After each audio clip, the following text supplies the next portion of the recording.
Can't see Alex.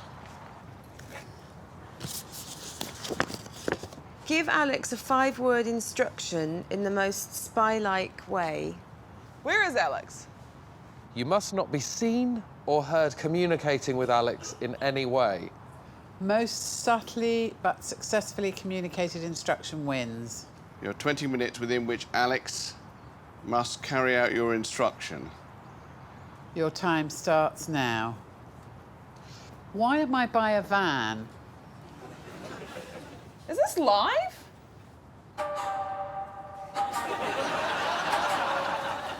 So that's Alex reading a newspaper, looking totally inconspicuous. Headphones here. A walkie-talkie. How do you turn it on? Oh, hello? Hello? Hello? Do the circle? Very useful.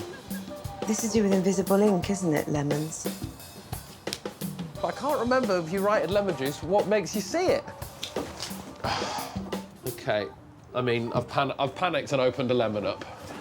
5-word instruction. OK, so the instruction itself doesn't have to be spy-y. It's not like I say to him, the tulips are blooming in Gdansk this year. That's 6 words, and he knows what that means. Not that. But I've got to get it over there, right? But where are the bad guys? I'm really struggling with the logic of this task.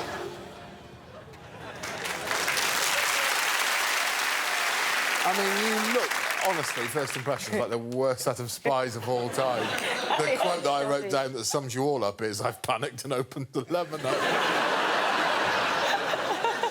Rose, I wrote down everything you said. Where's Alex? Is this live? I've got to get it over there, right? Right? She was the only one who thought they were bad guys. We're going to start with 2 very subtle men. The men. Ed and David. Here we go. David. That's a good sign. No. I don't understand all this bollocks. I'm going to go for it in a more actory way. I'm a white van man. My enemies won't notice that it's me because I'm heavily disguised. Has anyone got some spare time on their hands? Can you pop this on for me? I better take my glasses off because they don't really wear glasses. White van men.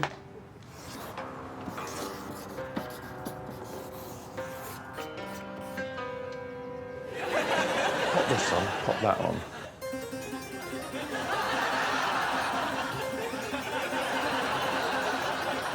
Oh.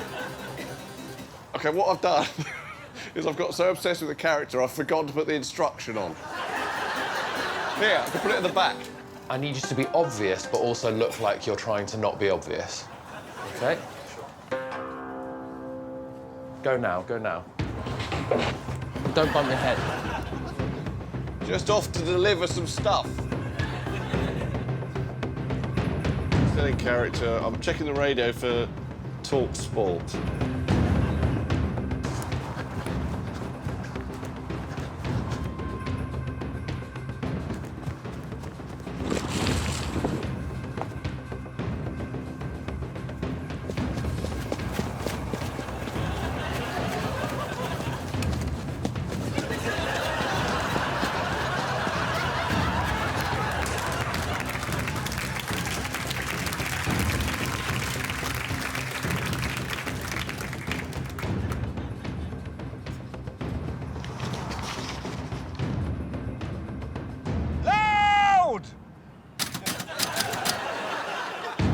Excuse me, mate. Got a delivery here. Got a delivery? Yeah.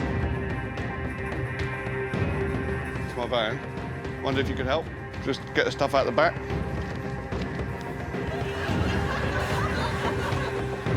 Out the back. Stuff out the back. Got stuff to deliver out the back.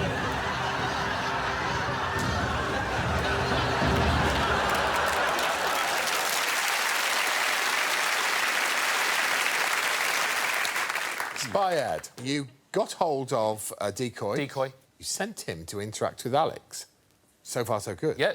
At that point, you then thundered across an open field like a giant primary school child, ducking, presumably behind the sky. I didn't know where the bad guys were. David Baddiel? David! Yes. He did it in an actuary way. He did. I wrote that down in an I actuary created way. a character Yeah, that well, was you did- so different from myself that even the bad guys watching on television would have no idea. I've got a problem with one small part of it. Yes. And that is, I don't think it matters what you do, you always sound like David Baddiel. Yeah. That is true. But that is the best acting I've ever done. I sort of want to hear more from Dave Bloke. OK, I've sort well, he of been speaks like this. Let's see Katie and Joe now.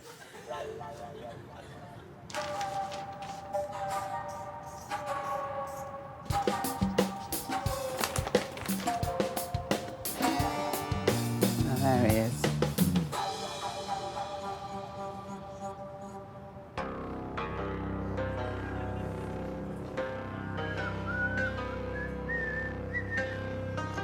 I didn't know I could whistle.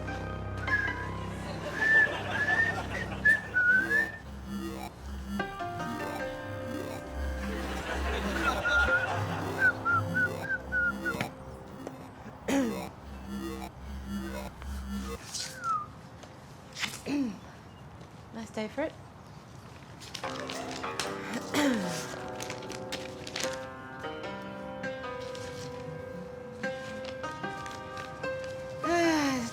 Oh dear.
Katie first.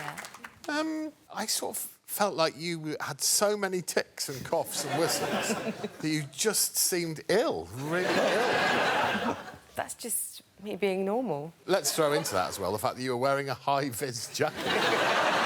It took a long time for you to open the newspaper to the... Again, I was trying to be subtle because You were a just trying to person blend wouldn't in. open to that page straight away. You'd read it a little bit, have a cough. Oh, no. I actually wrote down something you said. Dear. I don't think any of the bad guys saw Katie communicating with me, except for saying, nice day for it. It was my understanding that you weren't allowed to communicate at all, that it was full communication that wasn't allowed. I didn't communicate with him, I was talking to myself. Here's an interesting thing. You could probably learn from this. Joe went for a hiding in plain sight thing by inventing a character of a total lunatic. You're not saying I can learn something from what Joe did? Yeah. Are you shitting me? How dare you! I didn't think it mattered whether it was actually me or not, as long as it wasn't obvious that I delivered a message. That was I could exactly have it. just been walking past And that's him. exactly it. Both did some really nice character work. Yeah. Who's left? Let's see how Rose Matafeo does inconspicuous.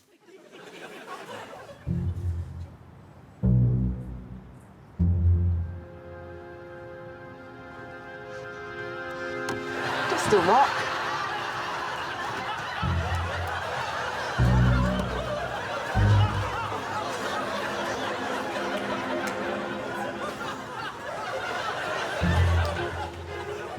I've lost the jacket. I've lost the jacket. Oh.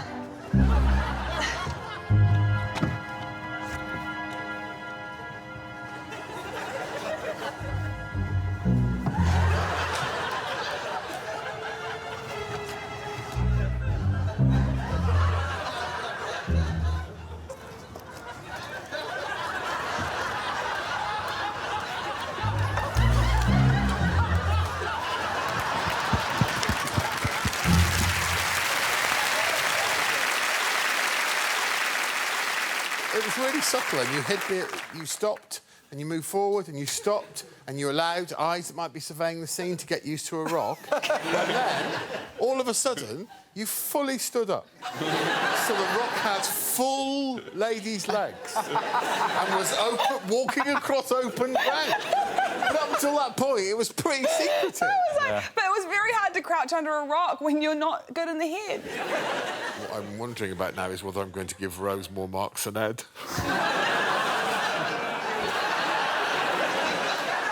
I have to say, the thing that I would have doubted the least was the van man. I thought 5 points to David Baddiel. OK, 4 points to David Baddiel. OK, second place. Second place, because I think she created a genuine distraction. Right. I'm giving 4 points to Joe Brown. OK, 4 to Joe. A few too many ticks for my liking, but worthy of 3 points for sure. OK. Probably would have survived the incident, Katie Wicks. Third place. Well done, Katie. Let's party! This is going to be anticlimax now. I'm going to give them 2 points each. OK, they both got 2 points. You hate it. All right. For more Taskmaster, subscribe now.